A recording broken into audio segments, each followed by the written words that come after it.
Breaking news out of California. The state just pushed through what officials are calling the most consequential housing and infrastructure streamlining package in decades. And the reason is simple. The system is in panic.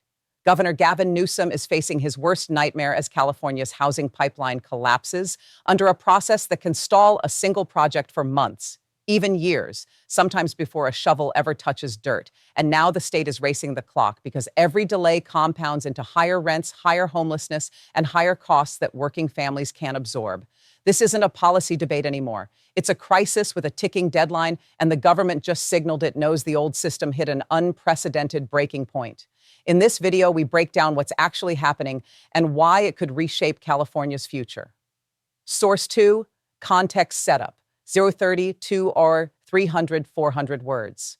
To understand how we got here, you need to understand one word that terrifies developers, local governments, and increasingly everyday Californians: CEQA, the California Environmental Quality Act. On paper, CEQA is a disclosure law. It requires state and local agencies to study and publicly disclose environmental impacts before approving certain projects: housing, transit, utilities, and more. But in the real world, CEQA has become something else too, a procedural battlefield where delays are the weapon and time is the cost. And here's the part that creates the confusion. This didn't happen overnight. The roots of this crisis go back to decades of California growth colliding with strict land use politics, rising construction costs, and increasingly complex approval processes. CEQA didn't invent California's housing shortage, but the process has become one of the most notorious choke points in getting projects from approved on paper to built in real life. Based on publicly available data and official analyses, CEQA litigation isn't happening on every single project, but the fear of litigation, the procedural complexity, and the ability for opponents to slow projects down has shaped how developers, lenders, and cities behave. And now, in 2025, the state essentially admitted the system was spiraling out of control by passing budget trailer bills designed to speed up housing and infrastructure statewide, including major CEQA exemptions and new deadlines meant to stop projects from getting stuck in procedural limbo. Source. Meanwhile, the fight over CEQA has become a regional conflict inside California itself. High-cost coastal metros desperate for housing versus local politics and procedural tools that can block it. And in that clash, the numbers start telling a devastating story. Because when housing is delayed, it doesn't just delay construction, it delays families' lives. 3, the policy law breakdown, 205 600, 800 words.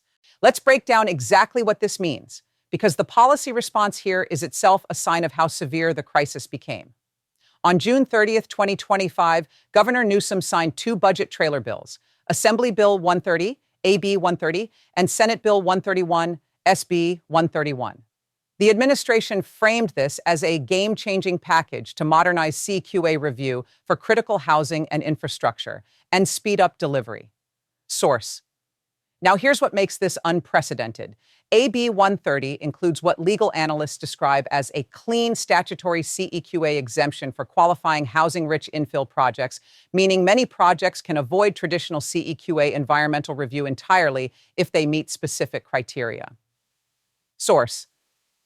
But the exemption isn't a free-for-all. It comes with requirements that sound technical, but translate into real-world winners and losers. According to legal breakdowns, AB 130's exemption applies to housing-rich infill projects that meet conditions like site size generally capped at 20 acres or 4 acres for certain builder's remedy projects, located within an incorporated city or U.S. Census-defined urban area, on a site previously developed with urban uses or surrounded by urban uses, consistent with local zoning and general plan standards, with some flexibility via density bonus law, must meet density thresholds tied to Mullen density standards, additional restrictions for sensitive locations like fire hazard zones, flood areas, and freeway-adjacent sites, including air filtration requirements within 500 feet of a freeway source. But here's where it gets worse, and where the procedural delays story turns into a ticking clock thriller. AB 130 also imposes a 30-day deadline for agencies to approve or disapprove qualifying projects after a defined tribal consultation timeline concludes. Analysts note agencies must offer to consult with tribes within 14 days of a complete application. Consultation is complete if no tribe requests within 60 days or if requested within approximately 135 days. And then the 30-day decision clock starts. Source. That deadline is a huge signal. The state is trying to end what critics call CEQA limbo, where projects can sit waiting for procedural milestones to finish while carrying costs pile up. And then there's SB 131, which, among other changes, constrains CEQA review for near-miss housing projects that fail to qualify for an exemption due to a single condition. In those cases, the environmental review is supposed to focus only on impacts caused by that one disqualifying condition, and the law reduces certain requirements like alternatives analysis in those narrow situations. Source: so why was this policy created? Official messaging says California needs urgency, abundance, and faster delivery of housing and infrastructure. The administration explicitly framed this as breaking down long-standing development barriers and modernizing CEQA for critical projects. Source: but the gap between intention and reality is what this video exposes. When you need a sweeping exemption and strict deadlines to get housing built, it's a sign the old process became a procedural machine that could grind the state to a halt. 4. The financial impact. 517, 30, 700 to 900 words. The financial impact is staggering because in housing, time literally becomes money. Think of a housing project like a plane on a runway. Every month it doesn't take off. The meter keeps running. Land carrying costs, interest on pre-development loans, consultant and legal fees, redesigns and restudies, and the invisible killer, uncertainty that scares away financing. And California is already operating in a high-cost environment. Industry reporting and policy commentary consistently point to rising construction costs and financing pressure as major headwinds, meaning procedural delays don't just slow projects, they can kill them. Source now. Here's a key credibility marker. Not everyone agrees on how much CQA litigation alone is responsible. Some analyses argue CQA lawsuits are relatively infrequent statewide and that the direct costs of CQA compliance can be a small fraction of total project budgets in certain cases. But even those same analyses acknowledge something important. Environmental review timeframes can range from months to more than 2 years, depending on complexity, and delays often overlap with other entitlement processes. Source. And that overlap is exactly where the financial disaster happens. Because lenders don't care whether a delay is CEQA only or CEQA plus local permitting. If a project can't predict when it will break ground, the financing risk spikes. And when financing risk spikes, the project either becomes more expensive or stops. So let's put this into an example scenario. A mid-sized infill apartment project in a coastal city. The developer spends early money on architects, engineers, traffic studies, consultants, and legal review. They lock in preliminary financing assumptions based on an expected timeline. Then the project hits procedural friction, appeals, additional review cycles, litigation risk, or CEQA challenges. Even a 6 to 12-month delay can be devastating because construction and borrowing conditions change. Interest rates change, labor costs change, material costs change. The project becomes a moving target. And then there's the ripple effect, because housing delays don't stay on a spreadsheet. When housing is delayed, workers commute farther and spend more on gas, employers struggle to hire families, double up, homelessness pressure rises, local governments spend more on emergency response. This isn't just about a developer's profit margin, it's about the overall economic stability of communities. Now watch the policy response again. California didn't just tweak CEQA, it created sweeping exemptions for infill housing and emphasized faster permitting and approvals. That's a sign officials believe delay itself is a cost driver, and that the system had become a crippling bottleneck. But here's where it gets worse. Even as the state tries to speed things up, the rules still come with compliance layers, tribal consultation timelines, site eligibility restrictions, freeway adjacency rules, and labor-related requirements for taller projects and fully affordable developments. Source. So developers aren't just racing to build, they're racing to qualify. And that creates a new financial split. Projects that fit the exemption move faster, while projects that don't may face the old world of delays, carrying costs, and procedural warfare. That's the economic dividing line California just drew, whether intentionally or not. 5. The human story, 730, 930, 600, 700 words. But the human cost goes deeper, and this is where the disaster stops being abstract. Picture a working family in the Inland Empire. 2 parents, 1 child. They're not asking for luxury. They're asking for stability, something close enough to work, school, and childcare that life doesn't feel like a constant emergency. Now imagine the project that would have created hundreds of units near transit, jobs, and services gets delayed. Again. Not because the land is impossible, not because the building can't be engineered, but because the approval process becomes an endless loop of documents, deadlines, and legal exposure. This isn't just about housing. It's about time. It's about the years a family spends paying higher rent while waiting for supply that never arrives. It's about the young couple who wanted to stay near their parents but gets forced out of state because the math doesn't work. It's about the senior who downsized too late and now can't find a unit they can afford. And it's also about community trust collapsing. Because when the state says we have a housing crisis and then admits the system needs emergency streamlining to function, people start asking, why did it take so long? Now zoom in on the urban versus rural split. In dense coastal areas, the fight is often about infill housing, neighborhood impacts, traffic, noise, and character. In rural and fire-prone areas, the stakes can look different: infrastructure, evacuation routes, and environmental risk. Either way, procedural delay becomes a tool, and communities become battlegrounds, and the effects are not evenly distributed. Small builders and nonprofit developers often don't have the same legal budgets as major players. They can't float years of delay. They can't keep paying consultants indefinitely. They can't absorb redesign cycles triggered by procedural uncertainty. That's the David versus Goliath piece of this crisis. It isn't just residents versus developers. It's small projects versus an approval system that rewards whoever can survive the longest. And here's a representative scenario that captures the emotion. A nonprofit affordable housing group spends years assembling funding, applying for permits, and navigating review. Each delay threatens the financing stack. Each delay risks losing grants. Each delay risks staff burnout. Meanwhile, the people they're building for, the working families, are still waiting. That's why the new laws matter, because they acknowledge the human reality. Delay isn't neutral. Delay is a policy outcome that chooses who gets to live where.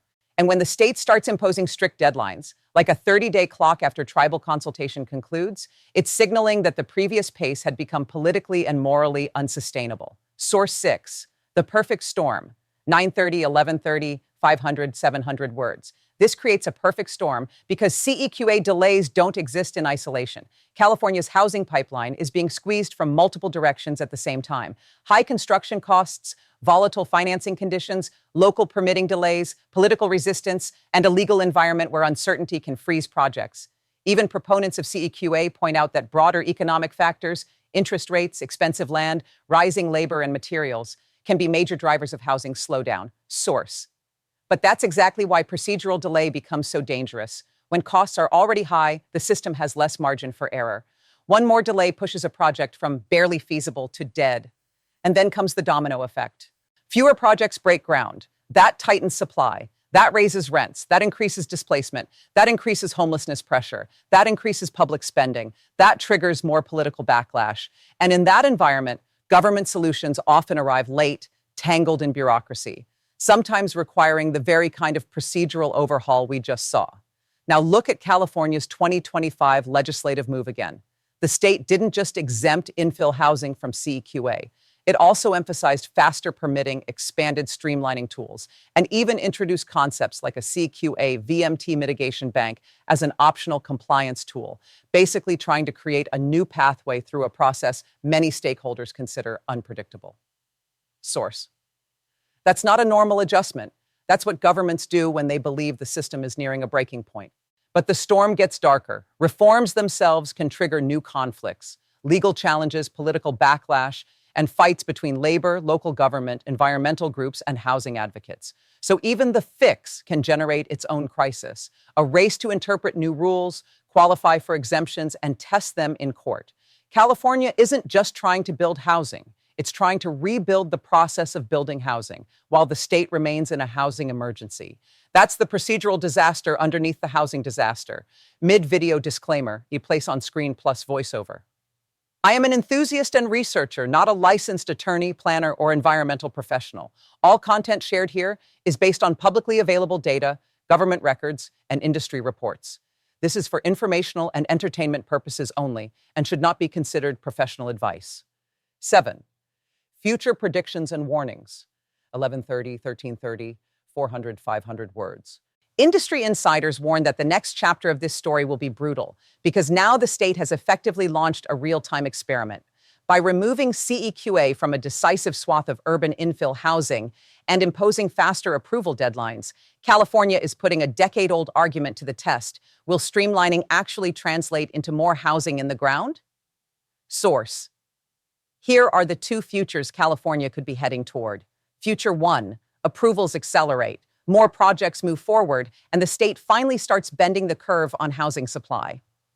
Future 2, streamlining helps only at the margins, while high costs, financing pressure, and local barriers still choke supply. In that world, the reforms expose something even more terrifying, that California's housing crisis is so deep that even major procedural reforms can't move fast enough. And there's another warning. The reforms create new dividing lines between projects that qualify for exemptions and those that don't, between urban infill and everything else, between coastal high-pressure markets and regions with different constraints. Other states are watching because California is essentially rewriting a famous environmental review system in the name of housing delivery and affordability. If this works, it becomes a blueprint. If it fails, it becomes a cautionary tale. And the timeline is immediate. These laws took effect upon signature. That means projects already in review are now scrambling to see if they qualify, and local agencies are adjusting to new deadlines and processes right now. Source: the next 12-24 months will reveal whether this was a breakthrough or the moment California admitted it waited too long. 8. Closing. 1330, 15 ow, 200, 300 words. So let's recap the crisis points, because the numbers tell a devastating story. California's housing shortage has been fueled by many forces, but the state's own leadership just acknowledged something huge. The approval system has been so slow, so vulnerable to procedural delay, and so economically punishing that it required sweeping CEQA exemptions and strict deadlines to stop projects from getting trapped in limbo. Source: and the stakes couldn't be higher. This isn't just about paperwork. It's about whether working families can afford to stay, whether cities can function, whether California can build the future it keeps promising. I'll link key sources in the description, official state announcements, and detailed legal breakdowns so you can read the exact language for yourself. Source: we'll continue monitoring what happens next, because if these reforms don't unlock real housing production, it means the crisis is even more devastating than anyone wants to admit. And the question now is, how much worse will this get before California's housing system hits a point of no return? If you want more data-driven breakdowns like this, subscribe and stay with me because this story is just beginning.